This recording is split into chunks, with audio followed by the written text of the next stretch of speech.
बच्चों, पिछले पाठ में हमने कक्षा 10 के पाठ 2 संघे शक्ति का अनुवाद और भावार्थ किया।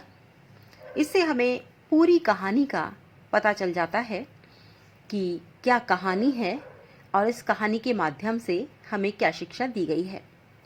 अब जब कहानी का भावार्थ हमने समझ लिया है तो चलिए इसके प्रश्नोत्तर करके देखते हैं। इसमें कुछ वस्तुनिष्ठ प्रश्न दिए हुए हैं। सबसे पहले वस्तुनिष्ठ प्रश्न करते हैं। वस्तुनिष्ठ प्रश्नों में एक प्रश्न के 4 संभावित उत्तर दिए गए हैं और उन 4 संभावित उत्तरों में से आपको एक उत्तर का चयन करना है। तो चलिए आप भी सोचिए कि कौन सा उत्तर हो सकता है।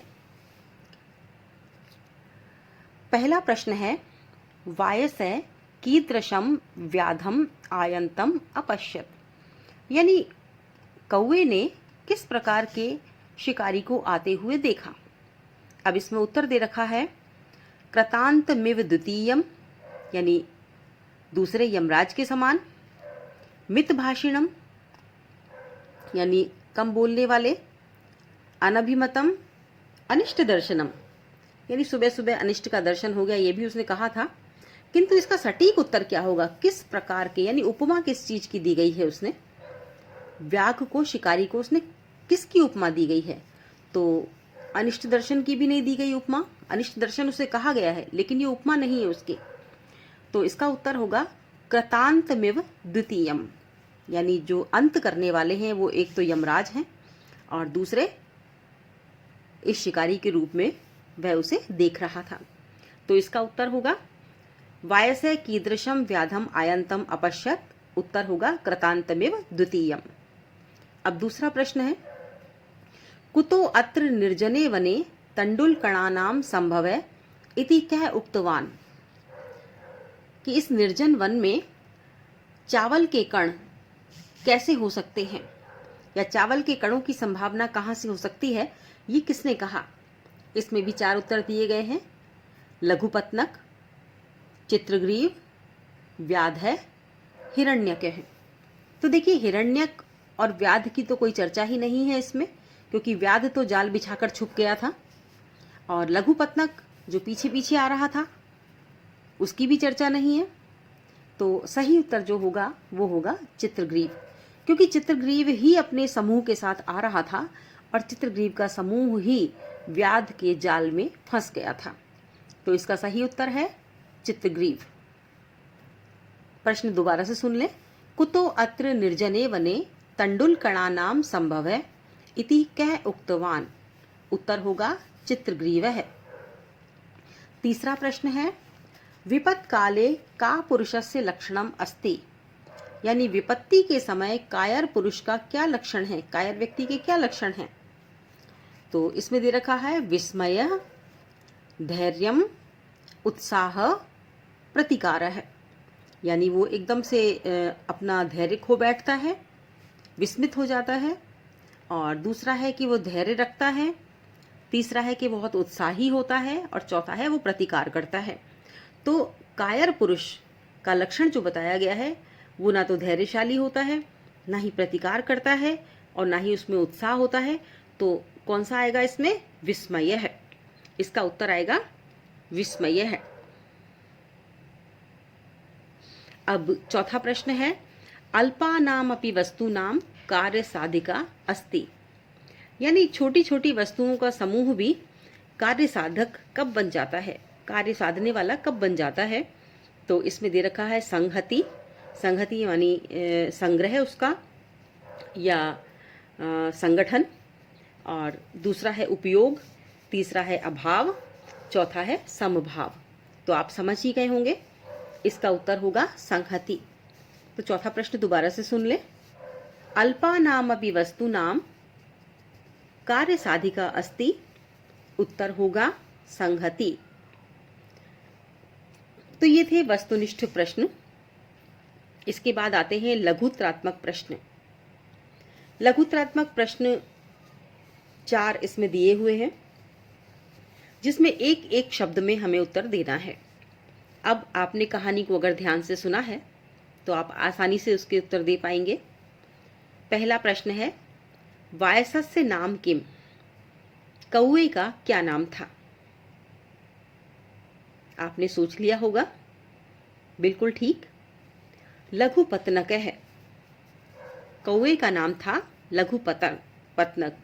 तो उत्तर हुआ वायसस्य नाम किम, उत्तर हुआ लघुपतनकः। प्रश्न दूसरा, वायस्य कम आयन्तम अपश्यत।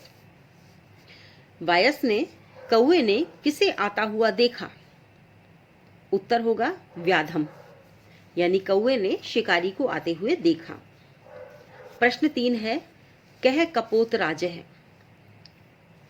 कबूतरों का राजा कौन था? उत्तर होगा चित्रग्रीव, क्योंकि यहां पर कपोत राज का नाम पूछा है। प्रश्न 4 है, कीदृशई तृणई मत्तदंतिने बध्यन्ते। किस प्रकार की घास से मदमस्त हाथी को भी बांधा जा सकता है? अब कहते हैं गुणत्वम आपन्ने, कि तृण के जो गुण हैं उनको जब एकत्र कर दिया जाता है, एक साथ मिला दिया जाता है, तो उनको जब वो गुणात्मक रूप से संगठित हो जाती हैं, तो उनसे एक रस्सी बंध जाती है और उससे मदमस्त हाथी को भी बांधा जा सकता है। तो यहाँ पर प्रश्न और उत्तर दोबारा सुन लीजिए।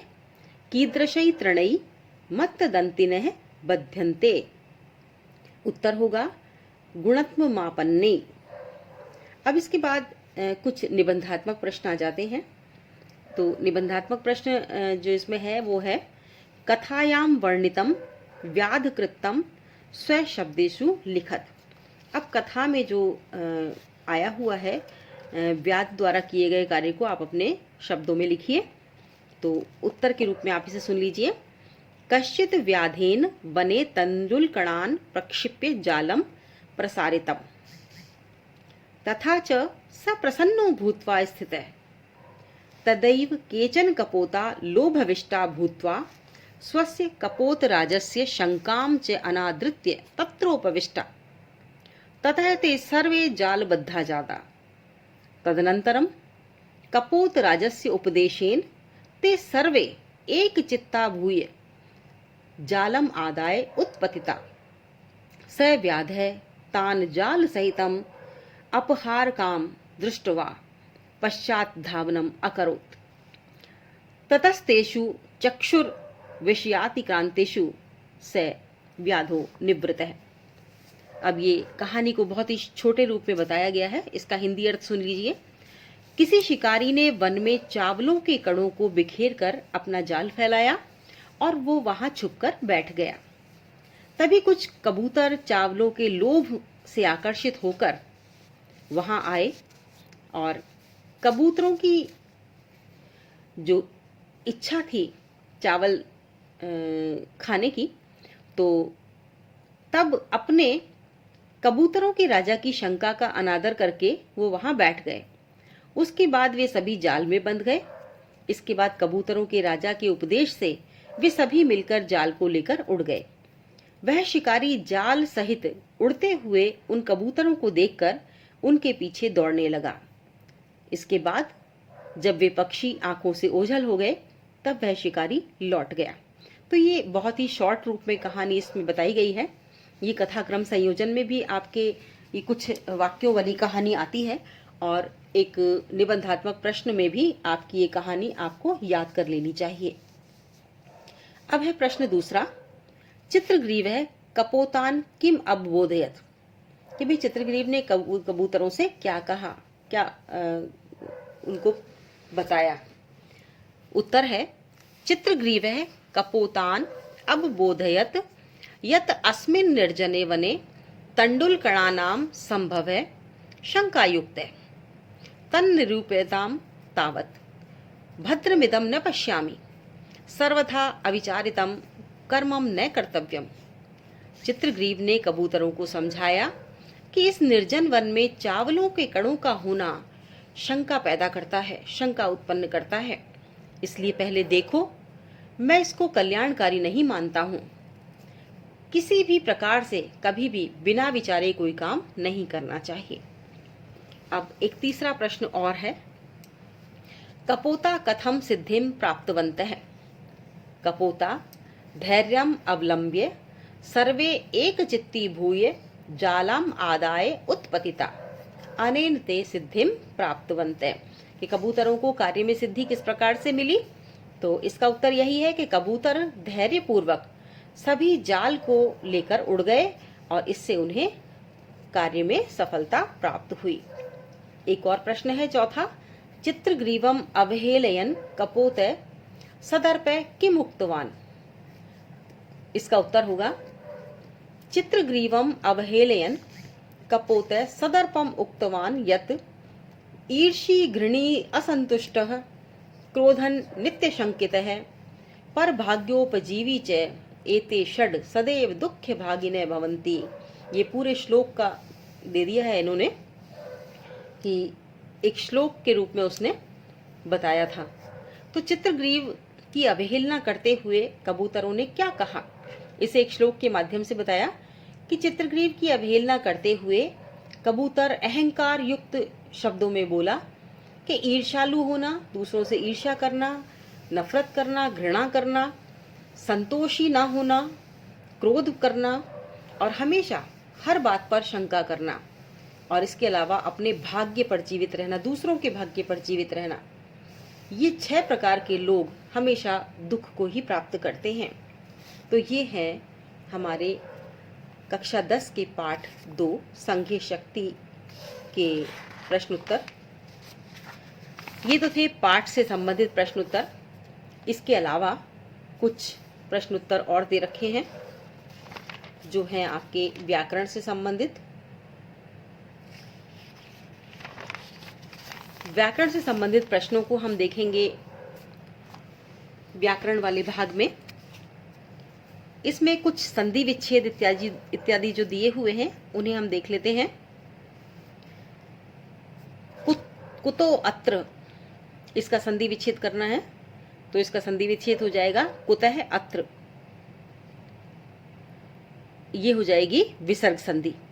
विसर्ग संधि की पहचान होती है कि हम जो शब्द होता है उसकी संधि विच्छेद करते हैं तो 2 शब्द हमें प्राप्त होते हैं, जिसमें प्रथम शब्द के अंत में विसर्ग लगी हुई होती है, तो उसे हम विसर्ग संधि ही कहते हैं। दूसरा भी शब्द विसर्ग संधि का ही है, व्याकुलश चलितः, संधि विच्छेद इसका होगा व्याकुलः प्लस चलितः। तीसरा शब्द है अप्येवम, अपि प्लस एवं, अप्येवम, ये है यण संधि। चौथा शब्द है प्रतीकारश्चिंतयत, तो प्रतिकार है प्लस चिंतयत या प्रतिकार है प्लस चिंतयताम, ये भी विसर्ग संधि है क्योंकि इसमें भी प्रतिकार है शब्द, यानी पहले शब्द के अंत में विसर्ग आया है। फिर है सर्वे एक चित्ती भूय, सर्वे रेक चित्ती भूय, जब हम इसका संधि विच्छेद करेंगे तो 2 शब्द हमें प्राप्त होते हैं, सर्वे है और एक चित्ती भूय है, ये भी विसर्ग संधि है क्योंकि सर्वे के अंत में विसर्ग लगा हुआ है। फिर एक और शब्द है इसमें सुदूरात ज्वाला प्रहारकम, तो सुदूरात जाल अपहारकान, सुदूरात जाल जालापहारकान, इसका संधि विच्छेद क्या हो जाएगा सुदूरात जाल अपहारकान, ये है व्यंजन संधि। इसके बाद कुछ समास इसमें दे दिए गए हैं। समास और विग्रह, जो प्रश्न पूछे जाते हैं वो भी इसी प्रकार से पूछे जाते हैं कि समास का विग्रह कीजिए और विग्रह का समस्त पद बताइए। तो हमें दोनों ही पद याद कर लेने चाहिए।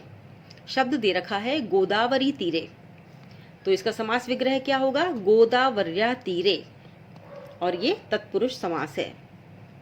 दूसरा शब्द है अनिष्ट दर्शनम, न इष्ट दर्शनम, तो इसमें न आगे आ गया तो नए तत्पुरुष समास हो गया ये। तीसरा शब्द है अनभिमतम, इसमें भी यही समास विग्रह होगा न अभिमतम, तो जहां न शब्द आगे आ गया तो वो नए तत्पुरुष समास हो गया। आगे दे रखा है सपरिवार, परिवारेण सहित, ये हो गया कर्मधारय समास। समास को हम किस प्रकार से पहचानते हैं ये आप समास वाले प्रकरण में देख सकते हैं। अगला वीडियो जो समास से संबंधित बनाया हुआ है उसमें आप देख लें और समास को आप बेहतर तरीके से पहचान लेंगे। आगे आता है निर्जननम। निर्जनम समास विग्रह होगा जनानाम अभावः, और ये है अव्ययी भाव समास। मत्त दंतिनः, मत्तः दंतिनः, ये समास है कर्मधारय। अविचारितम, न विचारितम, नए तत्पुरुष समास। इसके बाद कुछ शब्दों के प्रकृति प्रत्यय दे रखे हैं। प्रबुद्ध, प्रकृति प्रत्यय क्या होंगे? प्रकृति प्रत्यय में एक बात हमें ध्यान रखनी जरूरी होती है कि जिस शब्द में कोई उपसर्ग जुड़ा हुआ है तो उपसर्ग को हमें अलग करना है, मूल शब्द को, मूल धातु को अलग करना है, और इसके साथ यदि कोई प्रत्यय जुड़ा हुआ है तो हमें प्रत्यय भी अलग करके प्लस करके लिखना है, यानी उपसर्ग प्लस मूल धातु प्लस प्रत्यय। तो इस प्रकार से हम प्रकृति प्रत्यय अलग अलग करते हैं। शब्द दे रखा है प्रबुद्ध है, तो इसमें प्र उपसर्ग है, बुद्ध धातु है और कत प्रत्यय है। तो हम कैसे लिखेंगे? प्र प्लस बुध प्लस कत। अब दूसरा शब्द दे रखा है जातम, जन शब्द है और कत प्रत्यय है इसमें। विकीर्य, वि उपसर्ग है, क्री धातु है, ल्यप प्रत्यय है। शब्द है प्रच्छन्न, प्र उपसर्ग है, छिद धातु है, कत प्रत्यय है। इसके बाद शब्द आता है ईर्षिम, ईर्ष शब्द है, इनी प्रत्यय है और एक और प्रत्यय इसमें लगा हुआ है वो है टाप। ईर्ष शब्द है, इनी प्रत्यय है और टाप प्रत्यय है। घृणी शब्द आया है, घृणी शब्द है, घृणा तो शब्द है इसमें घृणी में, और इति प्रत्यय लगा हुआ है। तो इस प्रकार से हम प्रकृति प्रत्ययों को अलग अलग करते हैं। अब प्रश्न नंबर 6 है कि निम्नलिखित पदानाम प्रयोगम स्ववाक्येषु कुरुतः। कुछ शब्द दे रखे हैं, इनका अपने वाक्यों में प्रयोग करना है। पहला शब्द है रात्रौ, तो हम वाक्य बनाएंगे बालका रात्रौ न पठन्ति, बच्चे रात में नहीं पढ़ते हैं। या आप बना सकते हैं कि बालका रात्रौ पठन्ति, तो इसका अर्थ हो जाएगा बालक रात्रि में पढ़ते हैं। दूसरा शब्द है वायसः, वायस मानी कौआ, तो कोई सा भी साधारण वाक्य आप बना सकते हैं। वायसे वृक्षे तिष्ठति, यानी कौआ वृक्ष पर बैठता है या बैठा है। तीसरा शब्द है चित्रग्रीवः, तो इसमें सीधा सा आप बना सकते हैं वाक्य चित्रग्रीवः तंडुल कणान खादति, या चित्रग्रीवः कपोतराजः आसीत, चित्रग्रीव कबूतरों का राजा था। अब है व्याधः, व्याधः गृहं प्रति गतः, व्याध अपने घर को चला गया। या व्याधः जालम प्रसारयति, यह व्याध ने जाल फैला दिया। किसी भी प्रकार का कोई आप छोटा सा वाक्य बना सकते हैं जिसमें ये शब्द आ जाना चाहिए। अब है असंतुष्ट, स असंतुष्ट दृश्यते, ये वाक्य बना सकते हैं हम। इसके बाद शब्द आता है प्रतिकार है, अत्र प्रतिकार है करणीय है, या प्रतिकार है न करणीय, ये भी हम लिख सकते हैं। एक और शब्द है इसमें पक्षिण है, पक्षिण है आकाशे विचरंती, क्योंकि बहुवचन शब्द है आकाशे पक्षिण है, तो पक्षिण है आकाशे, इसके साथ जो धातु आएगी वो भी विचरंती बहुवचन की ही आएगी। इसके बाद आपको ये इन्होंने कुछ दे रखे हैं रिक्त स्थान। सम्यक विभक्तिम संयोज्य कोष्ठक गतेन पदेन रिक्त स्थानेन पूर्यतः, रिक्त स्थानों की पूर्ति आपको करना है कोष्ठक में दिए हुए शब्दों के माध्यम से, लेकिन इसमें जो विभक्ति के आधार पर आपको शब्द बनाकर लिखना है। चलिए देखते हैं। उदाहरण दे रखा है शाल्मली तरौ पक्षिण निवसंती स्म। अब यहाँ शब्द तो आया है पक्षिण, लेकिन ब्रैकेट में जो शब्द दे रखा है वो दे रखा है पक्षी। तो इस प्रकार से हमको कारक चिन्हों के आधार पर जो शब्द दे रखा है उसका हमको रूप देखना है कि कौन सा रूप यहाँ पर आएगा और वो हमें लिखना है। अब इसमें उदाहरण दे रखा है, देखिए जो रिक्त स्थान दे रखे हैं वो हम देखते हैं। अवसन्नायाम रात्रि वायसे प्रबुद्ध है, तो यहाँ रात्रि के स्थान पर आएगा रात्रौ, रात्रि में।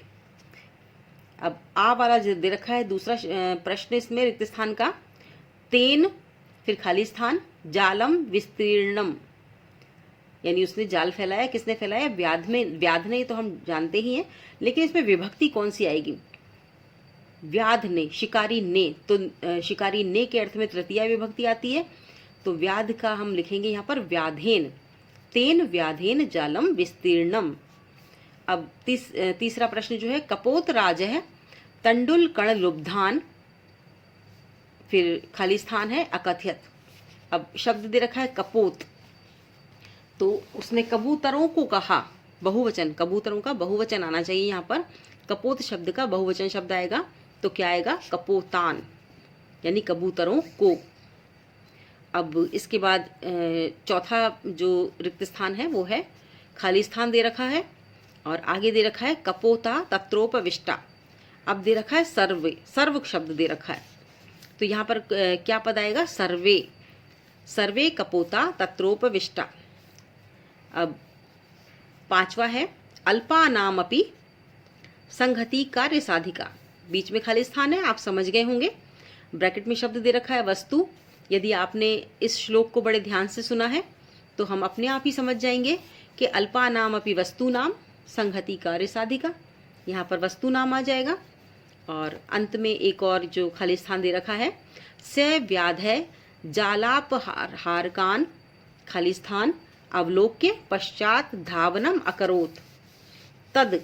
अब इसमें शब्द दे रखा है तद, तो इसका अर्थ क्या होगा कि उस शिकारी ने जाल को ले जाते हुए उन्हें देखकर पीछे दौड़ना प्रारंभ किया, पीछे वह दौड़ने लगा।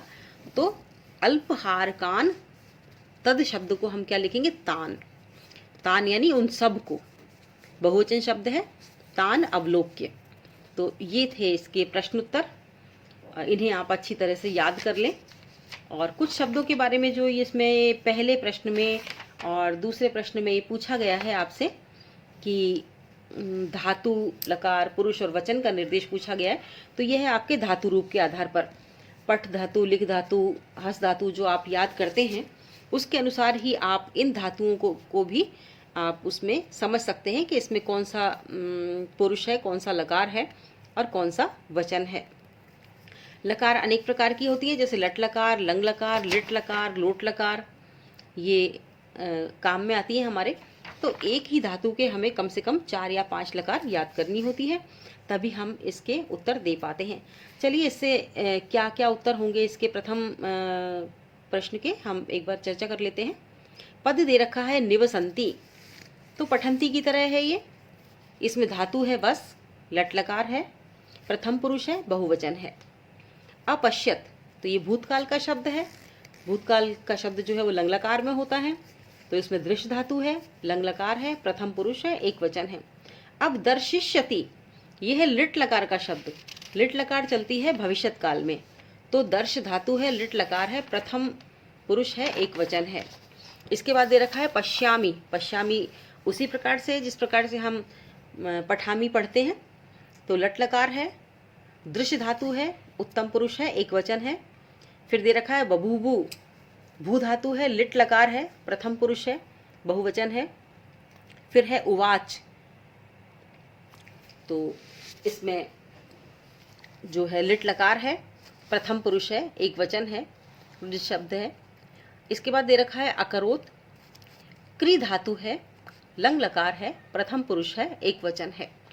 इसके बाद दूसरा प्रश्न है अधोलिखितान लिखितेषु पदेषु शब्द विभक्तिम वचनानाम निर्देशम कुरुते। तो हमें क्या होता है, संस्कृत में कुछ तो धातु रूप याद करने होते हैं और कुछ हमें शब्द रूप याद करने होते हैं, उनसे संबंधित कुछ प्रश्न पूछे जाते हैं। तो ये शब्द रूप से संबंधित प्रश्न है। शब्द दे रखे हैं तीरे, सप्तमी विभक्ति, एक वचन और तीर शब्द है। पक्षिण शब्द दे रखा है, पक्षी शब्द है, प्रथमा बहुवचन शब्द है, प्रथमा विभक्ति है, बहुवचन शब्द है। चंद्रमसी शब्द दिया हुआ है, चंद्रमस शब्द है, सप्तमी विभक्ति, एक वचन का रूप है। तस्मिन शब्द दे रखा है, तत् शब्द है, सप्तमी एक वचन का रूप है। व्याधेन, व्याध शब्द है, तृतीया एक वचन का रूप है। वने, वन शब्द है, रामे की तरह, सप्तमी एक वचन का रूप है। सर्व शब्द, सर्वे दे रखा है, तो सर्व शब्द प्रथमा एक वचन का रूप है। तो ये थे इसके सभी प्रश्नोत्तर, और आप अच्छी तरह से इन प्रश्नोत्तरों को याद करें, अपनी अभ्यास पुस्तिका में लिखें और लिखने के बाद बार बार इसे दोहराएं।